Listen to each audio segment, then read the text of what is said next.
bilang kalau baju kayak gitu kayak tukang cabe? Onti. Oh, Onti yang bilang. Bener kan? Ada pengaruh orang dewasa yang bikin mulut si bocil ini seluncir itu.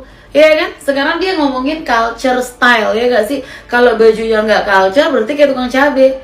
Itu dari siapa? Dari Onti. Itu baru dari Onti ya, yang mungkin sekali-sekali ketemu sama dia. Apa kabar bubu sama mamahnya dia yang setiap hari bersama, bubu babanya ini, ya nggak sih? Yang kayak memberikan masukan-masukan. Kalau orang begini berarti begitu. Kalau dia misalnya detil berarti teteh bubaran pabrik. Kalau dia bokelek mungkin dia tukang delman. Kalau dia apa lagi berarti dia ini.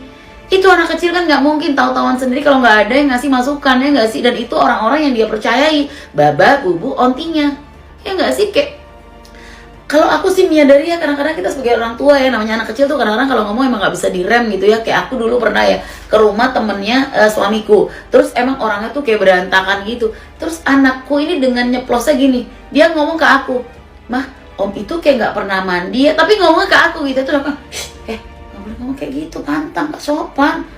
Ini tapi mukanya kayak orang belum mandi. Terus si omnya, si yang teman laki gue tuh ngomongin, "Iya, aku om belum mandi."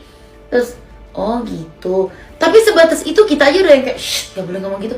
Takutnya itu orang tersinggung, walaupun mungkin ya gak tersinggung karena dia mikir anak kecil. Tapi kita orang tua yang waras pasti akan bilang shh, gak boleh ngomong gitu.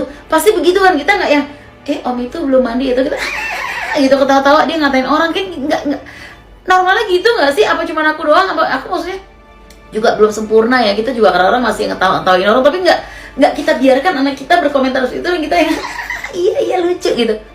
Nggak gitu kan konsepnya, nggak sih?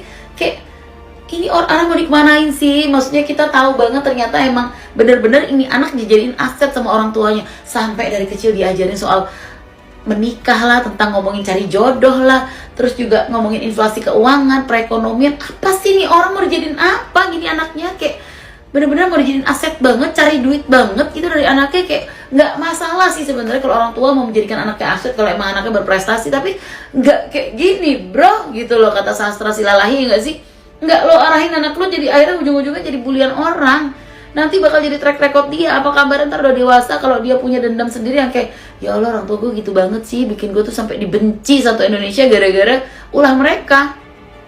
Sadar bapak ibu, sadar. Kalau mau sadar nggak ngerti lagi deh gue. Apalagi ntar kalau kalian main jadi konten kreator, kalian berdua aja deh, baba bubunya aja di konten ya, ngobrol-ngobrol berdua. Si Ara ini suruh diam jangan ngomong gitu.